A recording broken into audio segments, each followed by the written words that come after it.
One of the more preposterous and I think dangerous arguments that I've been hearing amongst those who support Trump's bid to annex Greenland, something I'd like to refer to as the Greenschluss, is that America somehow would be stronger and safer and more prosperous without allies than it is with allies.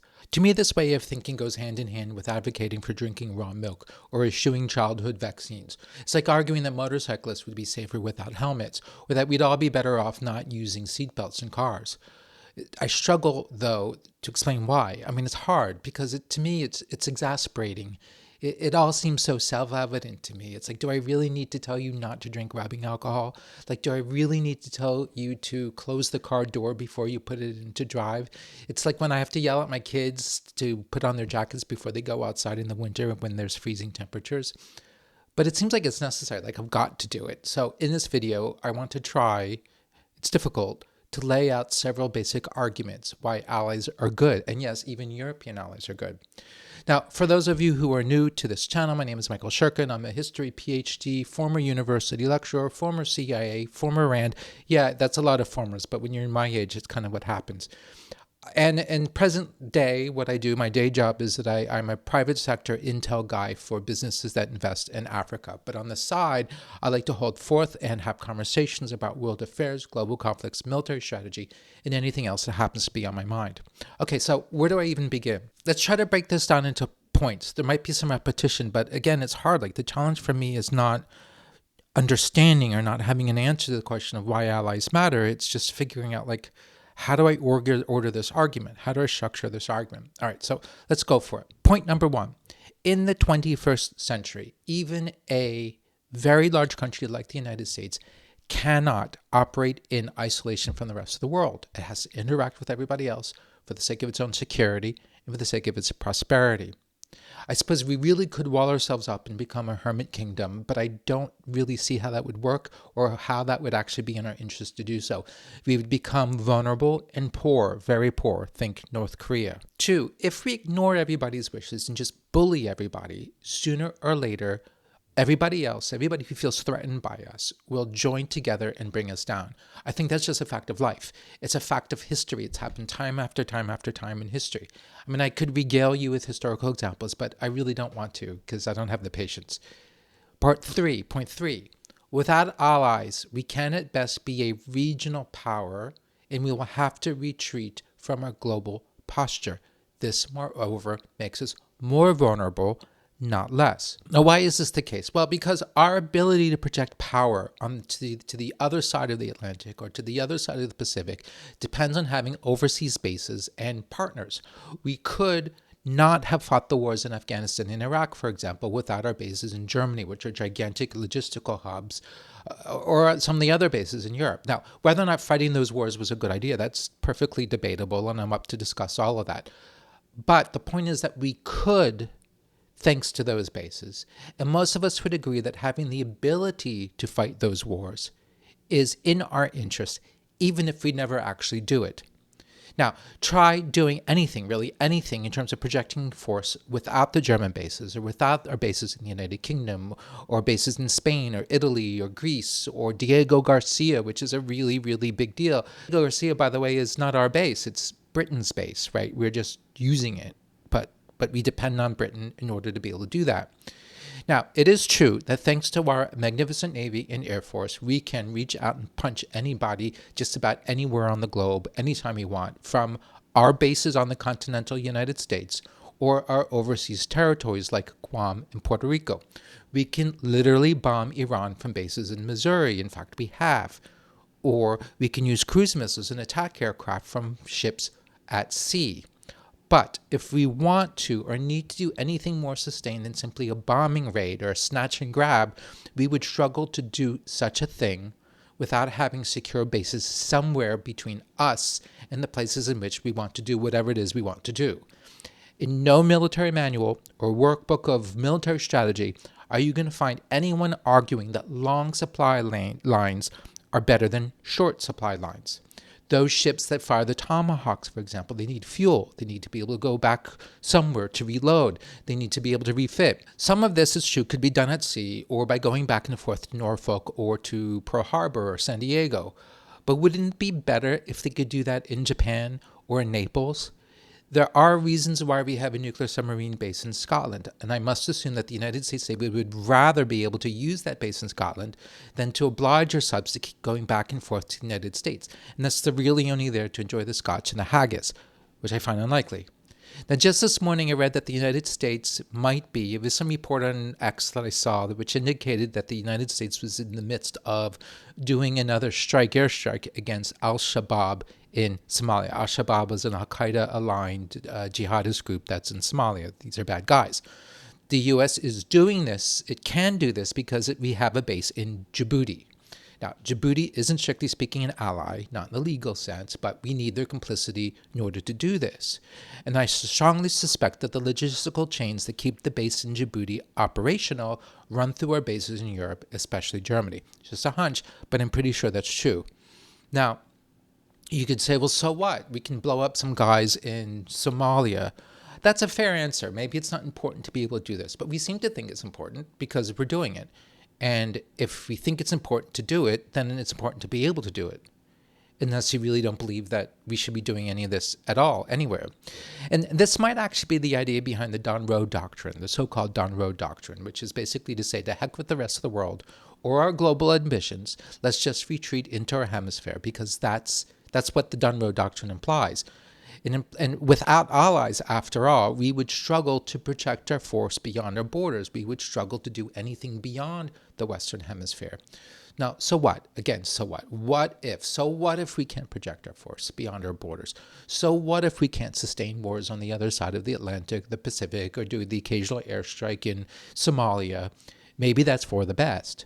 Well, quite simply because we Americans would become a lot more vulnerable and a lot less secure than we are now.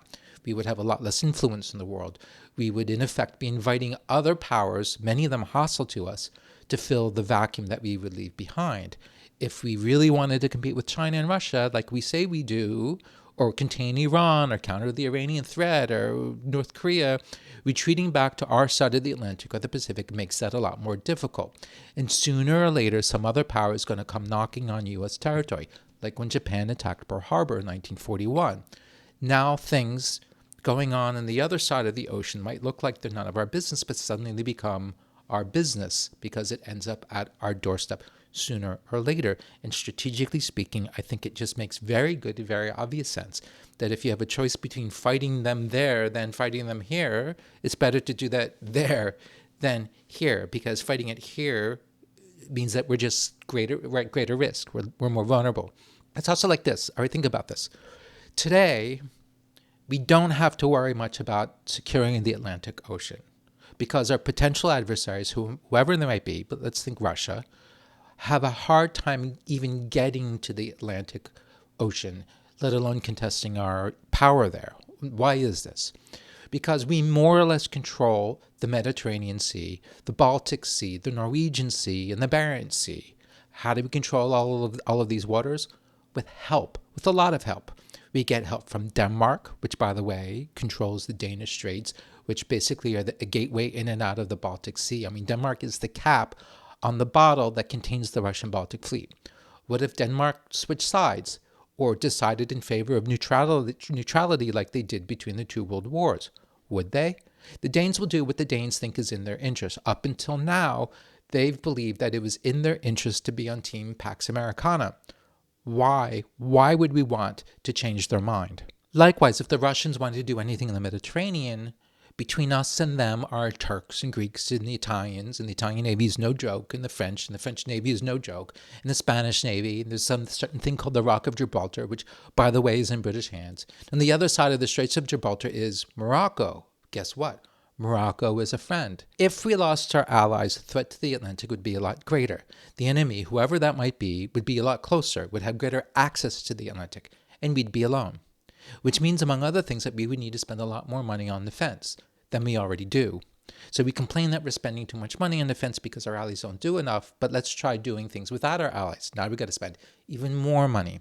I apologize for the interruption, but if you like this video, please hit like and subscribe. You know the drill. Also, if you feel so inspired, feel free to toss some money my way using the thanks button here on YouTube, or you can buy me a coffee using the link in the description below. You can also become a member on YouTube, which would distinguish you as one of the coolest people on the planet. All right, so point number 4.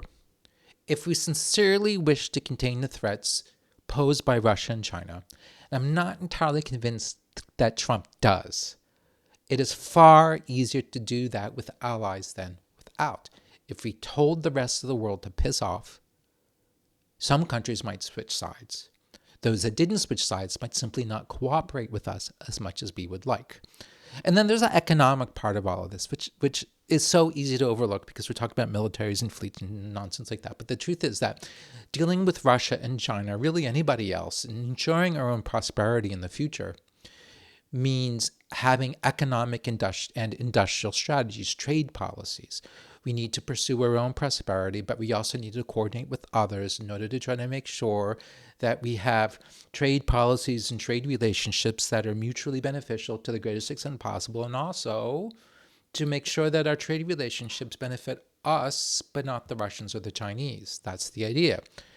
To do that, though, there usually needs to be an element of goodwill. It's hard to coerce people into having favorable trade relations. It's not like, in the 19th century, what Britain and France and some others did with the Chinese, like with the Opium Wars, right, where they forced the Chinese to trade with us in very disfavorable terms, on very disfavorable terms. You really can't do that. Not anymore. Now, it is true that sometimes our economic interests and Europe's economic interests do not align completely. Sometimes they compete.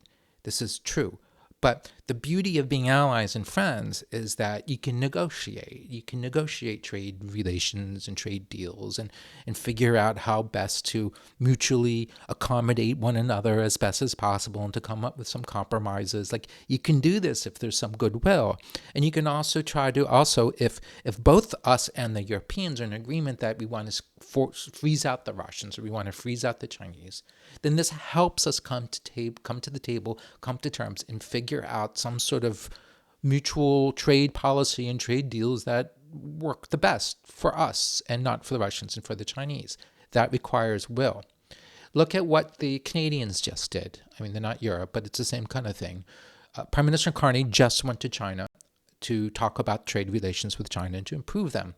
I feel confident that a very big reason why Carney did this is because he wanted to troll Donald Trump. The bottom line is that the more you antagonize our allies, like Canada, like the Europeans, the more likely it is that they're going to do things that serve China's interests.